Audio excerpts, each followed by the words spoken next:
Hey guys, कैसे हो आप सब। तो आज की स्टोरी है एक लेस्बियन लड़की की और ये हमें कहानी में आगे बताएगी कि इसने अपनी शुरू से लेके और अभी तक की ज़िंदगी कैसे बिताई है। सो या गाइस, इसकी जो स्टोरी है वो बहुत ही इंटरेस्टिंग है, तो वीडियो को एंड तक ज़रूर देखना। तो चलिए कहानी स्टार्ट करते हैं। कहानी शुरू होती है रेनू से और इसने गर्ल्स स्कूल में 12 साल बिताने के बाद अब बारी आती है कॉलेज में एडमिशन लेने की। एडमिशन के बाद कॉलेज में रेनू के लिए सब कुछ बहुत नया नया होता है। कॉलेज में बहुत सारी खूबसूरत लड़कियां और लड़के थे और रेनू उन्हें खेलते और खाते हुए देखा करती थी। रेनू एक छोटे से शहर से दिल्ली आई थी कॉलेज के लिए और यहाँ कि उसे ऐसा लग रहा था कि वो अब जन्नत में आ गई है। उसे चारों तरफ बस हरियाली ही हरियाली दिखती थी, मतलब कि उसे चारों तरफ बस खूबसूरत लड़कियां ही दिखती थी। रेनू की लाइफ बिल्कुल सूखी हुई थी, मतलब कि उसकी लाइफ में अभी कोई भी पार्टनर नहीं आया था। वो तो खूबसूरत लड़कियों को देखती थी और उन्हीं को देख के अपना मन भरती थी और सोचती थी कि काश इन लड़कियों में से कोई मेरी गर्लफ्रेंड बन जाए। रेनू के कुछ फ्रेंड्स बन जाते हैं और लड़के भी बन जाते हैं, तो वो लड़के एक बार आते हैं रेनू को और बताते हैं कि मेरी एक गर्लफ्रेंड है, उसके साथ में ओयो गया था और बहुत मस्ती की।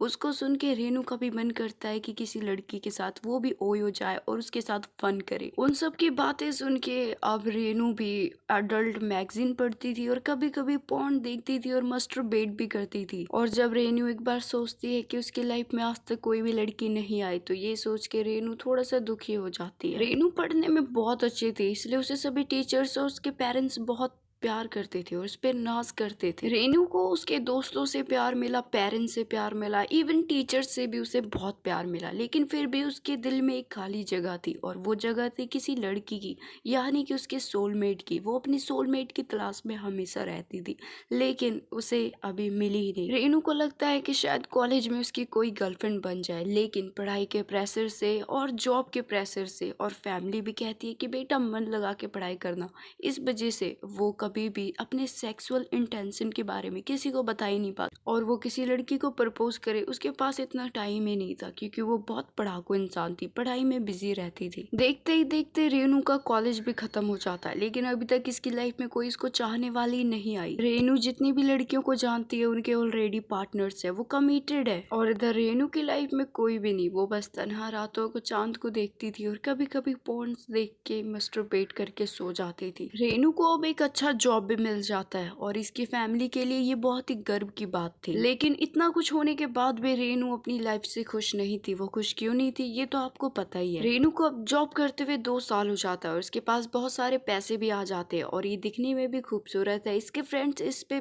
ट्रस्ट करते हैं, इसकी फैमिली को इस पे ट्रस्ट है, ऑफिस में लोग रेनू की इज्जत करते हैं, लेकिन रेनू को कोई प्यार करने वाला नहीं है। पता नहीं क्यों, जबकि रेनू तो इतनी खूबसूरत है, इसके पास बहुत सारे पैसे भी है और ये मोटी भी नहीं है, फिर भी इसकी लव लाइफ डेड पड़ी है। रेनू के फ्रेंड्स रेनू को टिंडर, ग्राइंडर और पता नहीं कितने सारे रिलेशनशिप ऐप के बारे में रेनू को बताते हैं। वो बताते हैं कि हमने अपने पार्टनर्स को यहीं से ढूंढा था। उनकी बातें सुन के रेनू भी सोचने लगती है कि काश मुझे भी कोई मिल जाए। रेनू 15 साल से ही मस्टरबेट करते आ रही है और अभी तक ये सिलसिला चलता ही आ रहा है, कोई भी इसका हाथ पकड़ने वाला नहीं है। अब रेनू के पेरेंट्स रेनू की शादी की बात उससे करते हैं। वो कहते हैं कि तुम देखने में खूबसूरत हो और तुम डिपेंडेंट भी हो, अब शायद तुम्हारी शादी कर देनी चाहिए। फिर रेनू कहती है कि मेरे माँ बाप को सब कुछ दिख रहा है, लेकिन वो नहीं दिख रहा जो मुझे चाहिए। फिर रेनू के पेरेंट्स रेनू से पूछते भी है कि क्या तुम्हारा कोई बॉयफ्रेंड है या तुम कोई रिलेशनशिप में हो। ये सुन के रेनू को अंदर अंदर बहुत दुख होता है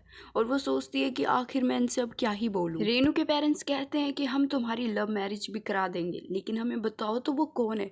और ये सुन के रेनू बस एक छोटा सा स्माइल करती है। अब रेनू के पेरेंट्स रेनू के लिए रिश्ता देखना स्टार्ट कर देते। इवन उन्होंने 2 रिश्ता देख भी लिया होता है और उसे हर हफ्ते एक शादी का प्रपोजल आता है, लेकिन रेनू झूठ का बोल देती है कि ये मुझे पसंद नहीं है। और ऐसे ही करते करते उसके हाथों से 6-7 रिश्ते निकल चुके थे। अब और भी रिश्ते आने लग गए थे, तो रेनू को बहुत ताज्जुब होता है। वो सोचती है कि अब मैं इन रिश्तों को क्या कहूंगी, मैं कह दूंगी नहीं कि मैं लेस्बियन हूँ। फिर रेनू बहुत सोचती है और वो कहती है कि शायद मुझे शादी कर लेनी चाहिए और शायद यही एक रास्ता है जिससे मैं सोसाइटी में फिट होंगी और शायद मेरी भी आत्मा को शांति मिलेगी, शायद मुझे भी मस्टरबेट करने की जरूरत नहीं पड़ेगी। फिर रेनू बहुत सोचने समझने के बाद अपने दिल पे पत्थर रखती है और एक रिश्ते के लिए हाँ कर देती है। और वो खुद ही मन में सोचती है कि शायद मेरी लाइफ में मुझे चाहने वाली कभी नहीं आएगी और मुझे एक लड़के के साथ ही शादी करनी पड़ेगी। वो सोचती है कि क्या पता शायद कभी आ भी जाए वो मेरी लाइफ में।